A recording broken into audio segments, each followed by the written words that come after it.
Irmãos e irmãs, hoje, dia 8 de outubro, nós damos continuidade então à nossa jornada bíblica, percorrendo as páginas dos Atos dos Apóstolos.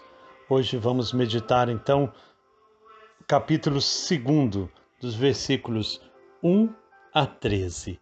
Lá que nós vamos encontrar as luzes para o nosso dia de hoje, a nossa meditação. Façamos nossa oração da manhã. Deus, Pai, Filho e Espírito Santo, fonte transbordante da missão, ajuda-nos a compreender vossa palavra, a testemunhar como as primeiras comunidades cristãs que a vida é missão, dom e compromisso. Que os encontros que faremos percorrendo as páginas dos Atos dos Apóstolos ajudem a cada um de nós a ser testemunha profética do Evangelho, numa igreja em saída de discípulos e missionários em estado permanente de missão. Eis-me aqui, Senhor, quero assumir a missão de construção do vosso reino. Envia-me. Amém. Hoje, então, capítulo 2 do livro dos Atos dos Apóstolos diz o seguinte: Quando chegou o dia de Pentecostes, todos eles estavam reunidos no mesmo lugar. De repente veio do céu um barulho como de vento muito forte e encheu a casa toda onde eles estavam. E apareceram línguas como de fogo repartindo-se e pousaram sobre cada um deles. Todos ficaram repletos do Espírito Santo e começaram a falar em outras línguas conforme o Espírito lhes permitia expressar-se. Em Jerusalém moravam judeus piedosos, vindos de todas as nações do mundo.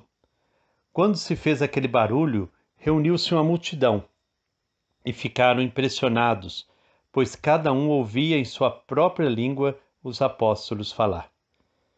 Confusos e maravilhados diziam: Esses homens que estão falando não são todos galileus? Como é que cada um de nós os ouve em nossa língua materna?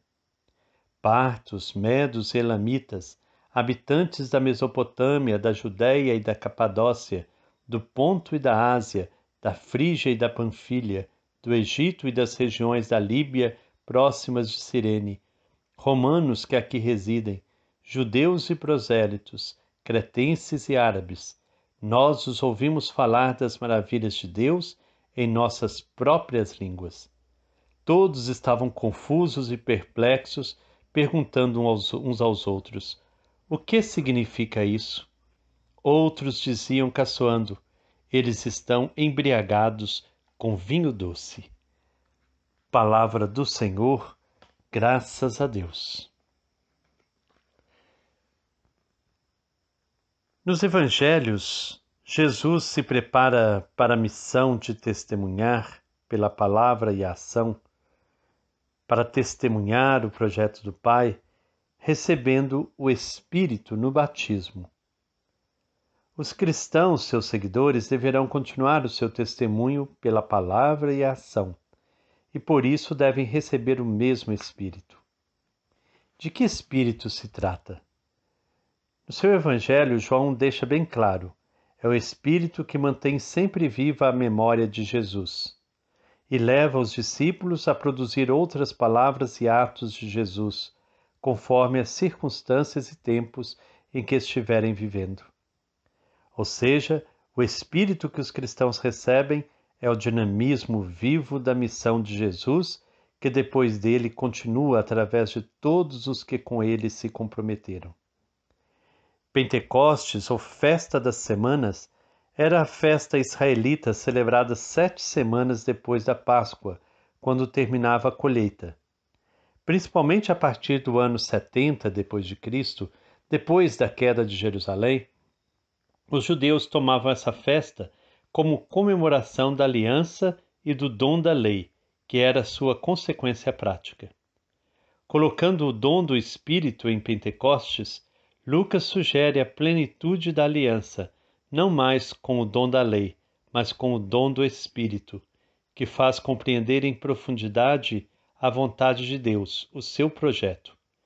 Cumpre-se assim o que os profetas anunciavam, não mais uma lei escrita, mas uma lei interiorizada, o próprio Espírito de Deus capaz de produzir transformações radicais e levar à vida plena.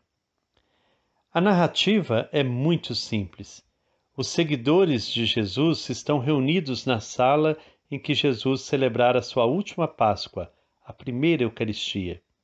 Só do céu vem então um barulho, como de forte vendaval, e enche a casa. Aparecem línguas de fogo que pousam sobre cada um. Esses elementos, barulho, vento, fogo, são típicos das manifestações de Deus. Significam que Deus está agindo. O fato de tudo isso vir do céu indica o dom de Deus, isto é, o Espírito não é uma invenção dos cristãos, mas um dom que lhes foi dado conforme a promessa de Jesus. Em outras palavras, o dinamismo da palavra e da ação dos cristãos não vem deles mesmos, mas do próprio Deus e de Jesus. O que não quer dizer que tudo que os cristãos dizem e fazem vem de Deus. É preciso sempre discernir a coerência com aquilo que Jesus disse e fez. A coerência com aquilo que Jesus disse e fez. É interessante o fato de que o Espírito se manifestar simbolicamente como línguas de fogo. A língua é instrumento de comunicação, de fala, e dá origem à linguagem, que é o meio dos seres humanos se comunicarem. Isso nos leva diretamente ao significado do dom do Espírito. Ele não é para a edificação pessoal apenas, mas para a comunicação, e concretamente para a comunicação da boa notícia do Evangelho, que transforma as relações e faz surgir a fraternidade e a partilha, que podem proporcionar liberdade e vida para todos. O efeito do dom do Espírito é falar em outras línguas, conforme o Espírito lhes concedia que falassem. Como entender isso? Muitos, a partir do pentecostalismo do século XX, entendem o fenômeno como falar em línguas que ninguém compreende. Esse fenômeno existia nas comunidades paulinas, como aparece na primeira carta aos Coríntios e também no livro dos Atos, no capítulo 4, de versículo 8, 31, no capítulo 9, versículo 17 e no capítulo 13, no versículo 9. Mas não é disso que Lucas fala aqui, como veremos mais adiante. Falar em línguas incompreensíveis não comunica nada a ninguém. A linguagem foi feita para produzir comunicação entre as pessoas. É a ocasião da festa judaica de Pentecostes, e em Jerusalém se reuniam judeus que moravam fora da Palestina, espalhados por outras nações. Contudo, parece que não é a isso que Lucas se refere. Quando ele escreve o Evangelho, de fato já se espalhou por todo o Oriente Médio e a bacia do Mar Mediterrâneo. A cena em Jerusalém, portanto, é simbólica, pretendendo mostrar que o cristianismo tem uma origem comum, a experiência do Espírito a partir de Jerusalém, a cidade centro do povo de Deus, onde culminou a vida e o testemunho de Jesus. Lucas quer salientar a origem única do testemunho cristão. Como podemos ver nos Atos, Lucas imagina que em Jerusalém se encontram representantes das nações de todo o mundo conhecido daquela época. Era a terra habitada, de onde veio a nossa palavra ecumenismo, oikumene. Isso quer dizer que o Evangelho não interessa apenas à Palestina, a terra de Jesus, mas ao mundo todo, a todos, em todos os tempos e lugares. A mesma origem para o fenômeno cristão que existe em todo tempo e lugar. Ponto importantíssimo é o fato de todo mundo entender o que os discípulos falam. Cada um ouvia na sua própria língua os discípulos falarem, e cada um de nós em sua própria língua os ouve anunciar as maravilhas de Deus. Isso mostra que Lucas não está se referindo ao fenômeno da glossolalia, o falar em línguas, típico dos movimentos pentecostais. Nesses movimentos, ninguém compreende o que está sendo falado, mas no texto dos Atos todo mundo entende. Os discípulos falam e cada um entende na sua própria língua.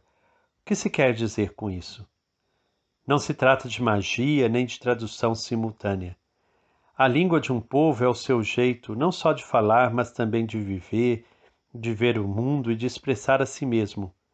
É o que se chama de cultura, de modo de ver e de viver. Cada povo tem a sua cultura. E aqui vem a questão. O cristianismo nasceu na Palestina de 20 séculos atrás. Ser cristão não significa deixar a própria cultura para viver segundo a cultura da Palestina daquele tempo? Certamente que não. O projeto de Jesus, realizado por Jesus, não depende de uma cultura e nem consagra uma cultura particular. O projeto de Deus é liberdade e vida para todos, e os meios para ser concretizado são a fraternidade e a partilha.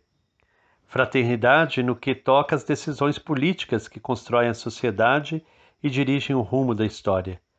Todos têm direito de participar dessas decisões.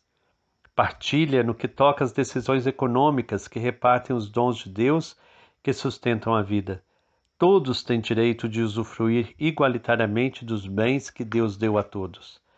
É esse projeto de Deus que foi a alma do testemunho de Jesus e que deve ser também a alma do projeto dos cristãos, continuando a palavra e a ação de Jesus.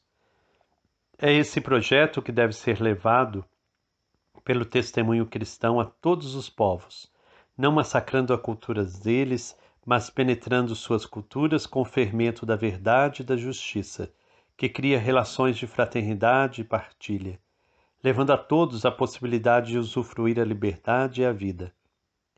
Compreendemos então o que acontece. Os discípulos recebem um Espírito que leva à frente o projeto de Deus vivido por Jesus. Esse Espírito faz com que tenham a mesma palavra de Jesus, inteligível a todos, cada um na sua própria língua, no seu jeito, na sua cultura. Querer impor a cultura de um povo a outros povos é um crime, pois significa matar as outras culturas. O Evangelho deve ser vivido e encarnado dentro de uma cultura, mas não se confunde com uma cultura particular. Embora aqui seja o Brasil, ali a França, acolá a China, é o mesmo sol que ilumina todos os países. O mesmo deve acontecer com o Evangelho. Ele é o sol que ilumina as culturas, fazendo com que todos os povos vivam segundo o projeto de Deus. A prática da verdade e da justiça, a fim de que, por meio da fraternidade e da partilha, todos tenham acesso à liberdade e à vida. É o contrário da Babel de Gênesis capítulo 11. Lá os povos se dispersaram com línguas diferentes, cada um para construir a sua cultura. Aqui, sem deixar a sua cultura, todos se reúnem novamente, porque agora compreendem a linguagem de Deus e de Jesus, reúnem-se no mesmo Espírito. A multidão de povos ouve, cada um em sua língua, os discípulos anunciarem as maravilhas de Deus, ou seja, as suas intervenções para que todos tenham liberdade e vida. Como eles reagem? Primeiro com confusão, depois com perplexidade e admiração. O que quer dizer isso? É a reação diante do cristianismo que se espalha por todo tempo e lugar, fermentando uma nova história. É certo que esse espanto pode ser tanto positivo como negativo. Positivo quando os ouvintes se abrem e acolhem o testemunho cristão. Negativo quando os ouvintes se fecham e rejeitam o testemunho cristão. Assim como Jesus viveu em meio aos conflitos, os cristãos, seus seguidores, também viverão em meio a conflitos. É o que Lucas deixa claro no fim. Outros caçoavam e diziam: eles estão embriagados com vinho doce. Nem todos estão dispostos a deixar os seus privilégios para viver a fraternidade e a partilha. Pelo contrário, irão resistir de todas as formas para manter a injustiça e a mentira que encoberta a injustiça. Seu argumento de despeitados é o de que o cristianismo não passa de bobagem de bêbados. Hoje, então, eu quero propor para vocês não uma pergunta, mas uma meditação. Em anexo aí vai uma música para você ouvir quantas vezes quiser ao longo do dia e você manter como um mantra, repetindo, repetindo, vinde Santo Espírito, que ele venha e nos dê a capacidade de comunicar a vida, comunicar a justiça, comunicar a paz, comunicar um mundo novo para todas as pessoas, comunicar o reino de Deus. Vinde, Santo Espírito.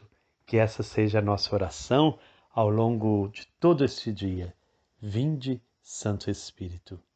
Que o Senhor Deus, fonte de amor e bondade, nos abençoe em nome do Pai, do Filho e do Espírito Santo. Amém.